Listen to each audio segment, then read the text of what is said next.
Greetings. This is Doc Ock coming to you live and direct from Black Facts Headquarters Central here in Kent, Ohio on another lovely evening. Good evening to everyone out there. Hope everybody's doing real good and had a really good day. We certainly did have a busy day, that's for sure, and we will be continuing to have busy days as the weather gets nicer and nicer. It's just like adding spice to our beans and our rice. Mighty, mighty nice. Meanwhile, let's get it on. You know what we're here to do tonight. And number one is to make sure that you are giving us your undivided support by, number one, giving us a like if you're watching on Facebook, giving us a thumbs up if you're watching on YouTube, and first and foremost, going ahead and spreading the word hither and yon, far and wide, all throughout the land about Black Facts and what we do here to make sure that our stories continue to be told. Not by someone else that doesn't know the story from the inside out, but we want to leave no doubt as to the fact that we were here and just what we did from whose perspective? Our perspective. So we're coming to bringing you the biased news.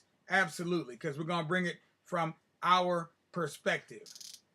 Yep, that's the only way we can do it. All other news is biased too, by the way. They try to say they're unbiased.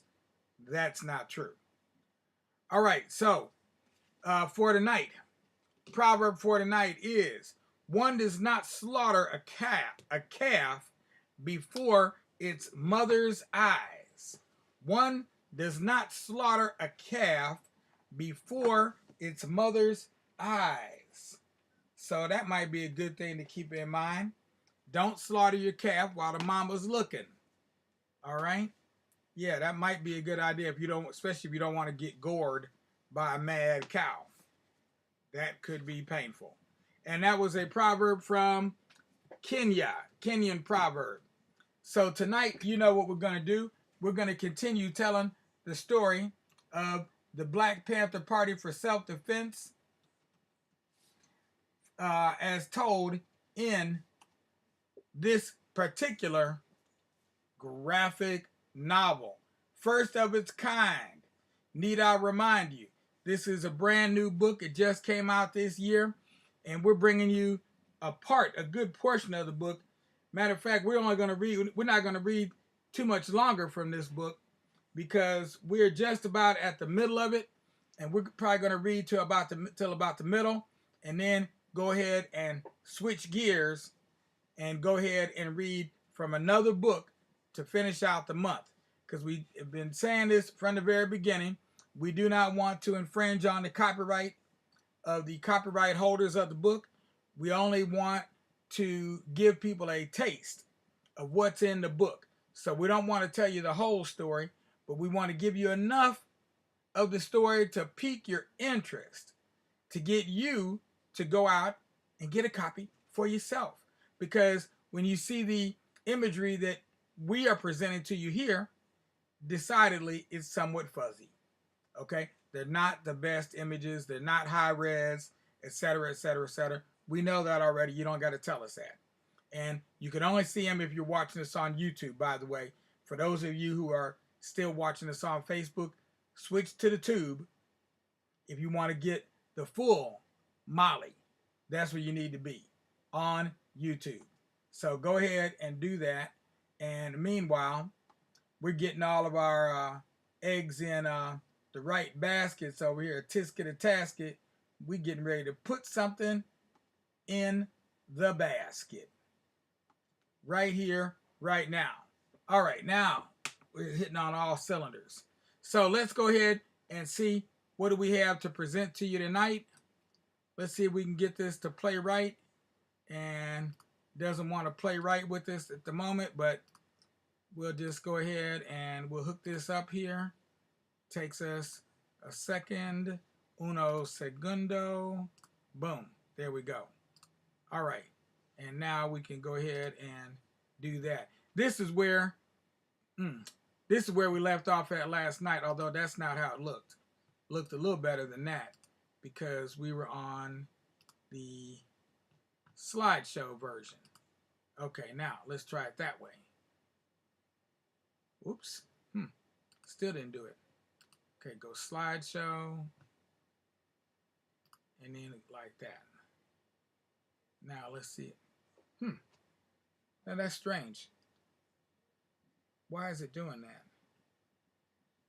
Never did that before. Well, that's kind of odd. I know I went here. I went there. I did that there. Okay. Here we go. Here. Okay. I hit the wrong button. I think it was. No. Oh, this is real strange. Sorry about this. Give me a minute here. Give me a minute to just cut to the chase. See if I can fix this. That's what I said to do there. But it's not going where I wanted it to go. Okay. Try it again. How about here? Okay, so I went there. And then I did this. I hate this. When you do the same thing over and over and over again, it should just come right in without an issue. But for some reason, there we go. Now, okay. I don't know why it's doing all this other weird stuff here.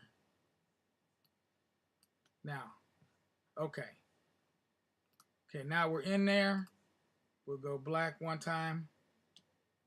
Yep. Okay. Ooh, sorry about that. Technical difficulties. Technical difficulties. Okay, it can happen to anybody. All right, now. So the picture, we're gonna go back one slide. Go black one slide here. Oh, wait a minute. That's not the. Oh, okay, that is the slide that we wanted. All right. So we left off last night. We were reading about the killing of Denzel Dow, which most of you have probably never heard of. I did not recall hearing about him either. But that's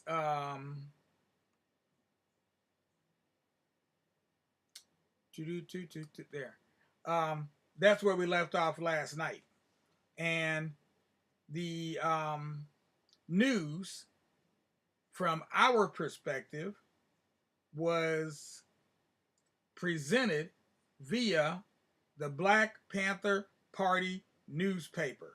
And this is what was a major platform that the Panthers created in order to really get the news out there from our perspective, as opposed to having to depend on who? You know who. The fake news. Right. So one thing T-Rump and I agree on is that there is such a thing as fake news. We used to call it propaganda back in the day. We just may not agree on what news is real and what news is fake. Now that part we probably have a disagreement on. But the fact that these reporters do not always give us, definitely don't give us the story from our perspective, that part is a fact. Okay? Indubitably. So the picture you're looking at here right now, this is this page here has a drawing of Emory Douglas on it. And he was a major force behind the newspaper. So introducing our newest character, our latest character in this story, Emory Douglas was among the earliest members to join the Black Panthers in 1967. He was already associated with the Ram-affiliated Black Panther Party of Northern California. He first met Huey Newton and Bobby Seale when the Oakland-based Panthers worked with the San Francisco-based group to provide security for Betty Shabazz. Leaving one Black Panther Party for another, Douglas began using his artistic skills while working on the newly formed Black Panther newspaper every week. His stylish and distinctive illustrations appeared in the Black Panther, defining, is a key word, defining the visual identity of both the newspaper and the party. So this is that the whole idea that the pen is mightier than the sword, and in this case, the pen, yeah, it was the pen, because most of his stuff was done in black and white. He didn't really work in color so much like these brothers are doing. If the Black Panther was the most important way the Panthers communicated with the world and among chapters, then the art of Emory Douglas was an invaluable tool in how the newspaper captured the imagination of the public and conveyed the ideas expressed within its pages. Less than a month after the first edition was published, the Black Panther evolved from a newsletter to a weekly newspaper, and it became a cornerstone of the organization as it began to grow in an area before the internet. The newspaper allowed different chapters to communicate what was happening in their part of the country. So you see those three faces there at the top? Yeah, that's typical Emory Douglas stylings. But like I said, for the most part, he worked in black and white, not so much in color, because color wasn't used then like it is now. And then you see some various covers. There's one there for Free Angela. There's another one with Huey Newton on the cover. The issue is the political prisoners of America, and people as one to stand for the release of all political prisoners. Huey Newton, Minister of Defense. So the paper was published from 1967 to 1980 for a total of 537 issues, with circulation reaching 300,000 people, or 300,000. The Black Panther was not only one of the most important endeavors of the party, it was also its most enduring. The paper was printed on Wednesdays, picked up on Thursdays, shipped to various chapters and branches all over the country on Fridays. From there, it was sold in stores and on street corners, often by young people. The newspaper became a primary source of income for both the party and its members. Proceeds were split between the national office, the local chapter, and whoever sold the paper. Part of the revenue was used to cover the expense of maintaining Panther pads, which were communal living spaces that housed party members. For many members of the party, selling the paper was their main source of income. So you can see they were coming up with revolutionary ideas in terms of how to house, feed, clothe themselves, earn a living, and promote the idea that America was supposedly founded on equal justice under the law, because that was their main issue: equal justice under the law. Okay, now this next part, oh man, it's hard for me to stop reading from this book because the book has so much interesting stuff in it. Yeah. All right. Well, you know what I'll do? I'll push the button, and I'll let you see the next page. The next page is called the next section is called the Sacramento Incident, and I'm gonna close the book here. Okay, and we're gonna start reading something else. I might read one more time from this one, but for tonight we're gonna end it right there at the Sacramento Incident. And I lived in Sacramento. The first time I lived in I visited Sacramento that I recall as an adult.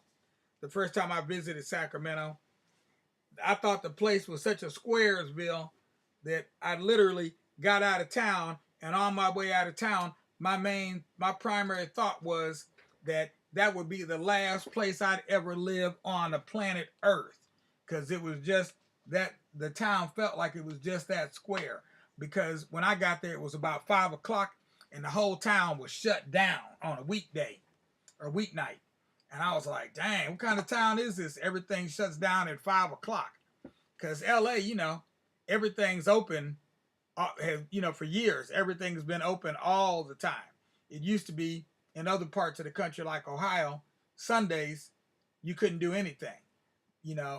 Other days you might find some places open a little bit later, but on Sundays, everything just closed up. And so the idea of closing up that early on a weekday, just to me felt really wrong. But yeah, the incident that happened in Sacramento, that really put the Black Panthers on the map nationally. That was a big incident. It was definitely a big deal. And so we'll come back to that tomorrow night. I'm going to at least go that far with this book, and then we'll see what other books we want to bring in, where we want to go from there. But we are continuing with our celebration of Malcolm X's 96th birth year. Okay, so this is or birth month. This is the 96th anniversary of Malcolm X's birth. This month of May 19 is his birthday. So we just passed his birthday a few days ago. And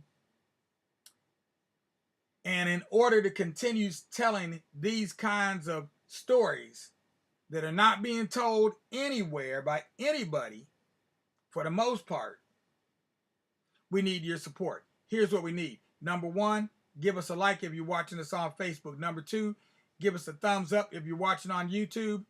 And number three, go ahead and become a sustaining member by making a recurring donation, $5 or more per month for 12 months. Easy to do. If you have to, you can make a one-time donation, but that keeps us in a constant need to do fundraising. And we would like to do less fundraising and more storytelling. So that's the benefit of doing the recurring donation. Just take your donation and break it up into smaller chunks. But they can't be less than $5 per chunk. Okay?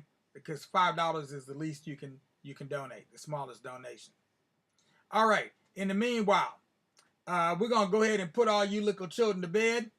So all you little children, lay your little head on your little pillow, on your little bed, close those your eyes and wait for that sun to rise.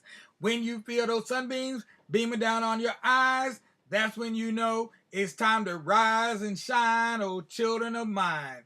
And in the meantime, we want you to sleep right, sleep tight, and don't let those bed bugs bite. But if they do, hit them with a shoe till they turn black and blue. Peace out, y'all. With justice. Peace with justice, because anything less than that disgusts us.